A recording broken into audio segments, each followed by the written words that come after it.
मेरी जहाँ भी शादी होती पहली रात ही पति मर जाता। अब तक 3 शादियाँ हो चुकी थी। खानदान में सब मुझे मनहूस कहने लगे थे। मुश्किल से एक जगह शादी हुई तो सास पति को मेरे पास आने नहीं देती। कहती थी मेरा बेटा मर जाएगा, सब काम मेरा देवर ही करता था। तभी मैं पेट से हो गई तो सास ने मुझ पर बदचलन का इल्ज़ाम लगा दिया। डीएनए रिपोर्ट टेस्ट करवाया तो रोंगटे खड़े हो गए। वो बच्चा तो आज मेरी शादी की पहली रात थी। इस रात के लिए हर लड़की की आंखों में बहुत से सुहाने सपने और ख्वाब होते हैं, जिनको वो आंखों में सजाए मायके को छोड़कर ससुराल आती है। वह सोचती है कि अब मेरी नई दुनिया में सब बहुत अच्छा होगा। मेरा पति मेरी तारीफ करेगा, मुझसे कहेगा कि दुल्हन के रूप में तुम बहुत सुंदर लग रही हो। वो मुझे मुंह दिखाई का गिफ्ट भी देगा। हर लड़की अपनी शादी की पहली रात यही सब सोचती है, लेकिन मेरे साथ तो कुछ और ही था। मैं ये सब सोच नहीं सकती थी। मैं तो इस वक्त अपने पति के इंतजार में बैठी थी और ये सोच रही थी मेरा पति बचेगा या नहीं। शायद मैं इस दुनिया की पहली बीवी थी जो शादी की पहली रात ही अपने पति के मरने के बारे में सोच रही थी।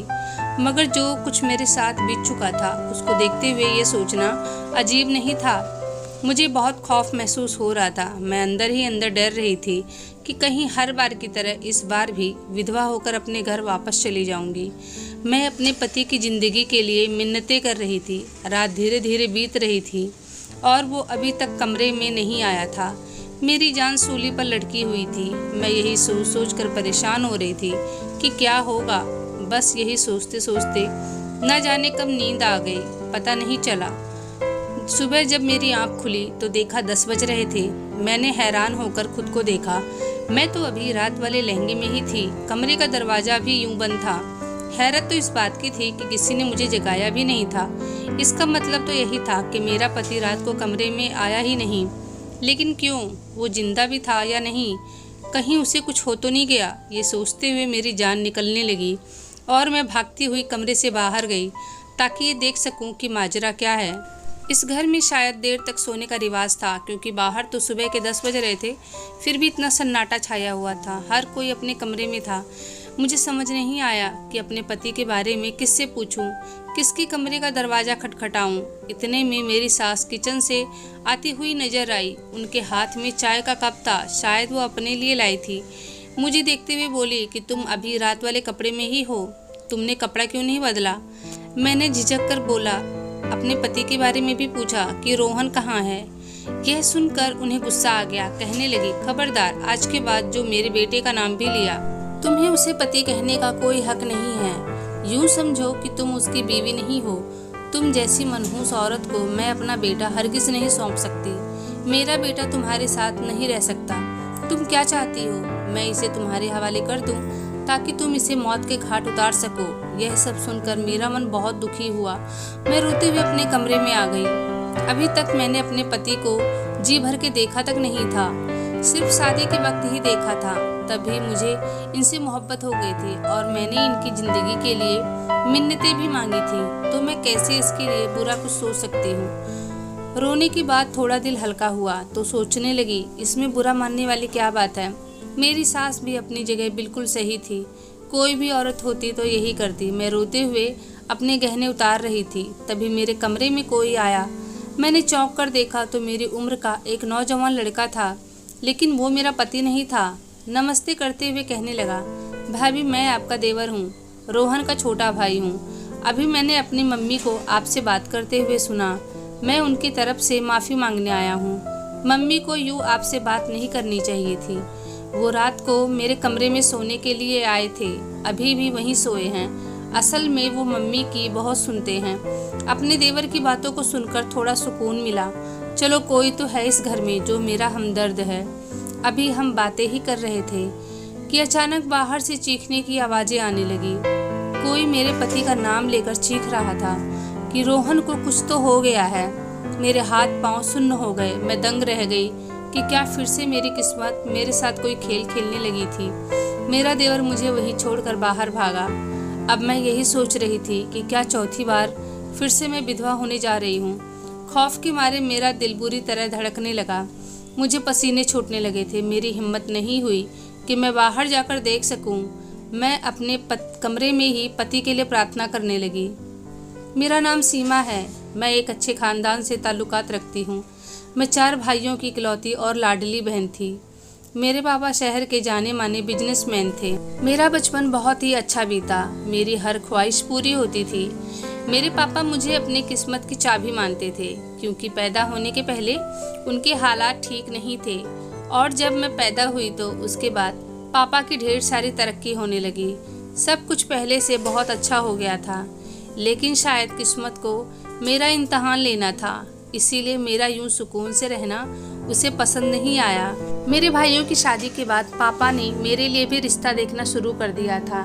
मैं एक पढ़ी लिखी और खूबसूरत लड़की थी और सबसे बढ़कर एक अमीर बाप की बेटी थी, तो रिश्ता मिलना मुश्किल नहीं था। पापा के एक दोस्त के बेटे से मेरी शादी हो गई। मैं शादी के पहले बहुत खुश थी और यही सोच रही थी कि बाकी की ज़िंदगी भी ऐसे ही ऐशो आराम से बीतेगी, लेकिन जो कुछ हुआ वो तो मैं सोच भी नहीं सकती थी। अचानक मेरा नसीब भी बदल गया। शादी की पहली रात थी। घर जाते हुए हमारी गाड़ी का इतना बुरा एक्सीडेंट हो गया कि मेरे पति की मौत हो गई। मैं एकदम सेफ बच गई थी। सुहागन होने से पहले ही मैं विधवा हो गई। घर जाने से पहले ही अपने घर वापस आ गई। इस हादसे से मेरे माँ बाप के कंधे झुका दिए थे। वो एकदम से टूट चुके थे।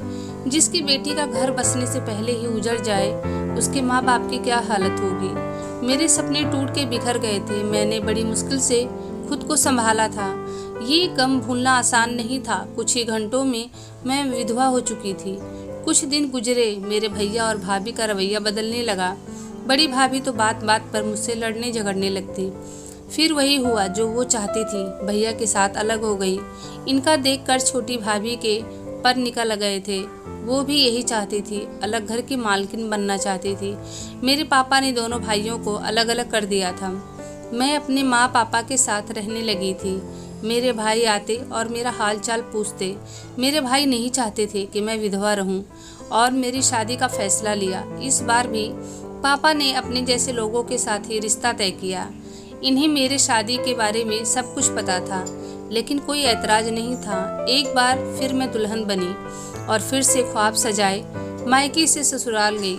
लेकिन मैं क्या जानती थी कि मेरी किस्मत में अभागी लिख दिया है। मेरा पति कमरे में आने से पहले ही अपनी जान की बाजी हार गया था। सुनाई पड़ा कि उसे दिल का दौरा पड़ गया है, इसीलिए वो इस दुनिया को छोड़कर चला गया है। मैं दूसरी बार भी विधवा हो गई। अब लोगों का मुंह खुलने लगा था। लोग मुझे मनहूस कहना शुरू कर चुके थे। यहाँ तक कि मेरे ही खानदान के लोगों ने मेरा बहुत दिल दुखाया था। सबको यही लगता था कि मेरी ही किस्मत में पति का सुख नहीं लिखा है। सब मुझे ही कसूरवार समझते थे, जबकि इन सब में मेरा क्या कसूर था। कौन है जो विधवा होना चाहेगा। अब हर दिन मुझे ताने मिलने शुरू हो गए। पापा ने अब की बार मेरी शादी गरीब खानदान में तय की और ज़्यादा लोगों को पता भी नहीं चलने दिया। वो लोग भी सब कुछ जानते थे, लेकिन पैसे के लालच में इस रिश्ते को मंजूरी दे दी थी। मेरी तीसरी शादी हो गई। शायद इस बार मेरा घर बस जाए। मैं अंदर से बहुत डरी हुई थी। न जाने इस बार क्या होगा। मैं अपने आप को नहीं मानती थी मनहूस, क्योंकि मेरा ये मानना है कि किसी की मौत उसके तय वक्त के अनुसार ही होता है। लेकिन जब तीसरी बार भी यही हुआ तो मैं भी अपने आप को मनहूस समझने लगी। मेरा तीसरा पति भी कमरे में आने से पहले ही मर चुका था। अब यह बात जंगल में लगी आग की तरह फैल गया था। अब तो खानदान वालों ने मेरे घर आना जाना छोड़ दिया था। मेरी भाभी भी अपने बच्चों के पास मुझे आने नहीं देती थी। मेरे पापा को मेरी वजह से 2 हार्ट अटैक हो चुके थे। मैं नहीं चाहती थी कि मेरी वजह से वो और परेशान हो, इसीलिए मैंने सामने से साफ मना कर दिया कि अब मुझे कोई शादी नहीं करनी है। दिन गुजरते गए। मैंने अपने आप को किताबों में व्यस्त कर लिया ताकि पढ़ लिख कर कुछ बन सकूं। मैंने अपनी ज़िंदगी से शादी का नाम ही ख़त्म कर लिया। लेकिन फिर एक दिन पापा ने कहा कि अपनी जीते जी तुम्हें विदा कर दूं, तभी मुझे सुकून मिलेगा। मेरे लिए एक अच्छा रिश्ता आया है। पापा ने कहा कि उन लोगों को तुम्हारे पहले शादी के बारे में सब पता है, फिर भी वो लोग शादी करना चाहते हैं। मैंने ये सुनकर पापा को कहा कि हरगिज मैं शादी नहीं करना चाहती। अब मैं अपने आप को किसी नए तजुर्बे में नहीं डालना चाहती। लेकिन पापा ने मेरी चौथी शादी भी करवा दी। मैं अपने ससुराल में अपने कमरे के बेड पे बैठी थी और डर रही थी कि ना जाने इस वाले पति का क्या हाल होगा, जो सभी चीख चिल्ला रहे थे। तभी मेरे देवर कमरे में आए और कहने लगे, फिक्र करने की कोई बात नहीं है, सब कुछ ठीक है। दरअसल मेरे भांजे का नाम भी रोहन है। मेरी बहन का फ़ोन आया था कि उसने अपने गले में कोई चीज़ फंसा ली है, इसीलिए मम्मी परेशान होकर चिल्ला रही थी। भांजे को लेकर डॉक्टर के पास गए थे, अब वो ठीक है। मैंने भगवान का शुक्रिया किया और अब मेरी जान में जान आई कि सब ठीक है। मेरा देवर बहुत ही अच्छे विचारों वाला था। मेरा पति मुझसे बात तक नहीं करता था।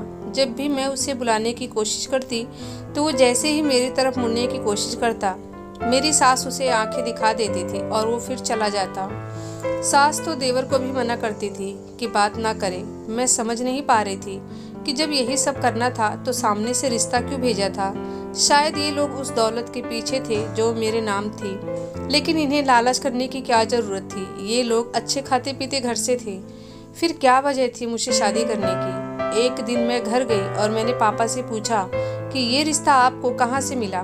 पापा ने कहा कि एक दोस्त ने ही इनके बारे में बताया था। इनके बड़े बेटे ने तुम्हें कहीं देख लिया था और वो तुम्हें पसंद करता था, इसीलिए उसी के कहने पे ये रिश्ता आया था। यह सुनकर मैं हक्का बक्का रह गई कि रोहन मुझे पसंद करते हैं, इसीलिए उसने भेजा था ये रिश्ता।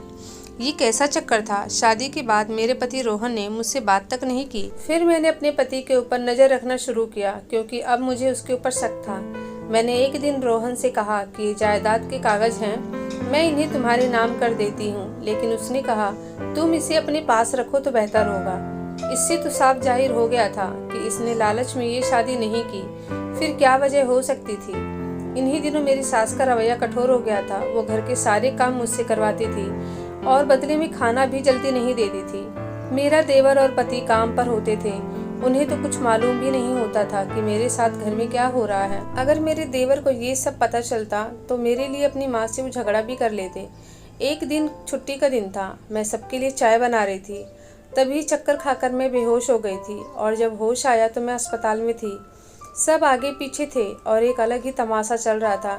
मेरी सास मुझे देखकर कहने लगी कि पतियों को तो तुम राश नहीं आती, ये तो मैं जानती ही थी, लेकिन वो मुझे बरकिरदार क्यों कह रही थी ये समझ नहीं आया। वो कहने लगी कि मैं अपने बेटे को तुम्हारे पास तक नहीं जाने दी, तो फिर तुम प्रेग्नेंट कैसे हो गई। ये सुनते ही मेरे ऊपर जैसे पहाड़ गिर गया। मैंने कहा ये कैसे हो सकता है। सास ने मेरी तरफ रिपोर्ट फेंक कर कहा, देख लो, रिपोर्ट में तो सब सही था, लेकिन ये कैसे हो सकता था। मैंने सुना कि मेरा पति अपनी माँ से कह रहा था कि जाने दो माँ, लेकिन वो मुझे बार बार बरकिरदार कह रही थी। अचानक मेरे पति ने चिल्ला कर कहा कि बस करो, आप इसे मनहूस कह रही हैं, जबकि इसकी ज़िंदगी उजाड़ने के पीछे आपके ही छोटे बेटे का हाथ है।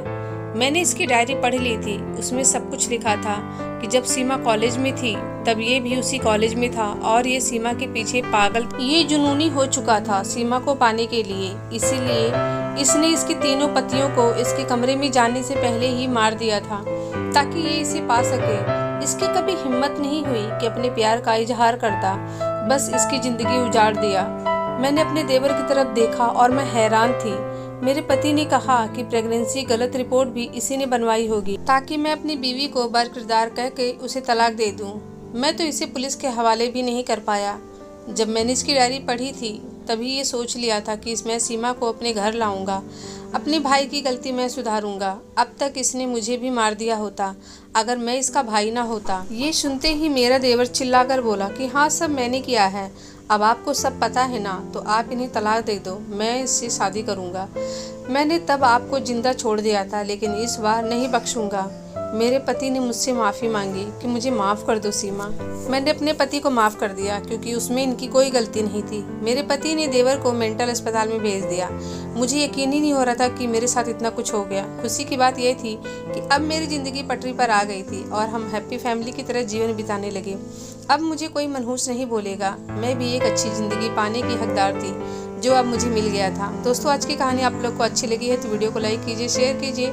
चैनल पे नए हैं, चैनल को सब्सक्राइब कीजिए। मिलती हूँ अगली वीडियो में एक अच्छी सी कहानी के साथ।